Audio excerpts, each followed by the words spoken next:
بخاری میں ایک حدیث ہے جہاں پہ نبی کریم صلی اللہ علیہ وسلم نے فرمایا کہ جہنم میں عورتوں کی تعداد زیادہ ہوگی. Women will form the majority of the people of hell.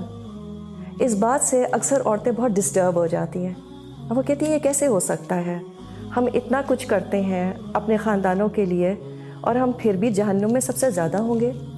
Us issue کو ڈیل کرنے کے لیے دو طریقے ہیں. ایک تو یہ کہ اس حدیث کو کسی طرح سے میں غلط ثابت کر دوں، trying to find some kind of flaw in this because according to my logic it doesn't make sense. How dare attitude. دوسرا طریقہ یہ ہے کہ میں اس بات پر فکر کروں کہ آخر ایسا کیوں ہے. Why will most women end up in hell؟ تو ہمیں نبی کریم صلی اللہ علیہ وسلم نے اس کی وجوہات بھی بتا دی، اور ایک وجہ یہ ہے کہ عورتیں شوہروں کی شکر گزار نہیں ہوتی. They're not grateful to their husbands. اب سوال یہ پیدا ہوتا ہے کہ کس بات کا شکر؟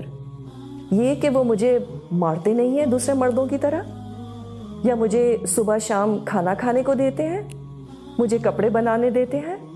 یہ تو سب میں خود ہی افورڈ کر سکتی ہوں. کیا مجھے جہنم میں اس لیے پھینکا جائے گا؟ تو پھر میں کیا کر سکتی ہوں؟ سوال یہ پیدا ہوتا ہے کہ کیا آپ کے شوہر صرف ایک بریڈ ونر کی ذمہ داری ہی پوری کرتے ہیں؟ کیا انہوں نے کبھی آپ کی پریشانی میں آپ کو اچھا مشورہ نہیں دیا؟ کیا انہوں نے کبھی آپ کی بیماری میں آپ کا سر نہیں دبایا، آپ کا خیال نہیں رکھا؟ یا آپ تھکی بھی ہو تو شاید آپ کو پانی لا کے دے دیا ہو، آپ کے لیے کافی بنا دی ہو، کچن میں آ کر ذرا ہاتھ بٹا دیا ہو؟ کچھ نہیں تو ساتھ آ کر کھڑے ہو گئے ہوں just to give you company. بچے جب تنگ کر رہے ہوں تو ان کو سمجھایا ہو کہ دیکھو mama does a lot for you, be nice to her. شاید بیچ رات میں کبھی آپ کی طبیعت خراب ہو گئی ہو اور وہ اٹھ کر فارمیسی سے آپ کے لیے دوا لے آئے ہو. شاید گھر کی کبھی انہوں نے گروسری کر دی ہو، اور یہ بھی ہو سکتا ہے کہ ایک آدھ دفعہ گروسری بیگ میں سے آپ کی فیوریٹ چاکلیٹ نکل آئی ہو. کیا کبھی ایسا نہیں ہوا کہ گھر میں کھانا ہونے کے باوجود انہوں نے کہا ہو چلو let's go out for dinner? کیا یہ کبھی نہیں ہوا کہ گھر کی چھوٹی موٹی چیزیں، کوئی نل کا خراب ہو گیا ہو اور انہوں نے اپنا آدھا سنڈے اس کو ٹھیک کرنے میں لگا دیا ہو؟ اور کیوں؟ کیونکہ آپ کو پریشانی ہو رہی تھی. And I can keep going on and on. ہاں، یہ بالکل ہو سکتا ہے کہ یہ تمام باتیں آپ کے شوہر نہ کرتے ہوں. سب شوہر اتنے ایکسپریسو نہیں ہوتے. تب بھی اگر ہم ان کی زندگیوں کو دیکھیں تو عام طور پر صبح سے شام تک وہ جو اتنی محنت کرتے ہیں کس کے لیے کرتے ہیں؟ اور کیا یہ آسان ہے؟ ہم کہتے ہیں سب مرد کرتے ہیں، what is the big deal?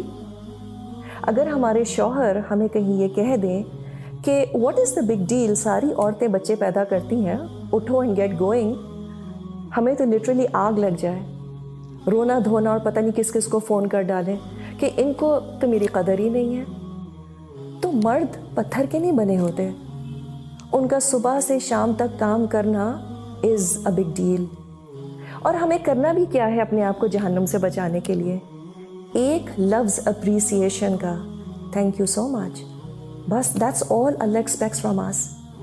جب وہ گھر آتے ہیں تو چائے پوچھ لی، کچھ پلیزنٹ باتیں کر لی، کبھی کبھی کچھ بھی کرنے کی ضرورت نہیں ہوتی، بس اپنا سارا کام چھوڑ کے ذرا حال حلیہ ٹھیک کر کے ان کے پاس بیٹھ جائیں جا کر. اور اس کی عادت بچوں کو بھی ڈالیں. کبھی مائیں پکنک وغیرہ پر اپنے بچوں کے ساتھ کرکٹ کھیلنے کی کوشش کرتی ہیں، تو میں تو ایٹ لیسٹ اپنے بچوں کو کہتی ہوں دیکھو ایزی بال کرانا پلیز.